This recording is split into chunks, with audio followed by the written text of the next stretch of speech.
আপনার operating system যদি হয় উইন্ডোজ 10 অথবা উইন্ডোজ 11, তাহলে ভিডিওটি আপনার জন্য। আপনার হার্ড ডিস্কে কোনো ধরনের সমস্যা দেখা দিলে সহজেই রিপেয়ার করুন। প্রথমে আপনার কম্পিউটার অথবা ল্যাপটপের স্টার্ট মেনুর পাশে সার্চ আইকনে সিএমডি লিখে সার্চ করুন।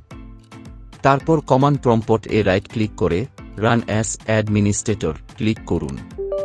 এখন টাইপ করুন চেক ডিস্ক স্পেস সিক্লোন স্পেস সিল্যাস আর লিখে ইন্টার বাটনটি চাপুন। ইন্টার বাটনটি চাপার পর আপনি যদি রিপেয়ার করতে চান তাহলে ওয়াই লিখে ইন্টার বাটনটি চাপুন। আপনার সিস্টেমটি রিস্টার্ট করুন, ডিস্ক ইরোর রিপেয়ার করা শুরু করবে।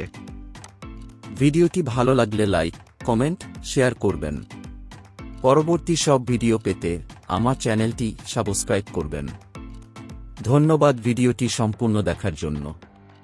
আবারও দেখা হবে নতুন কোনো ভিডিও নিয়ে। ততক্ষণ পর্যন্ত ভালো থাকুন, সুস্থ থাকুন। আল্লাহ হাফেজ।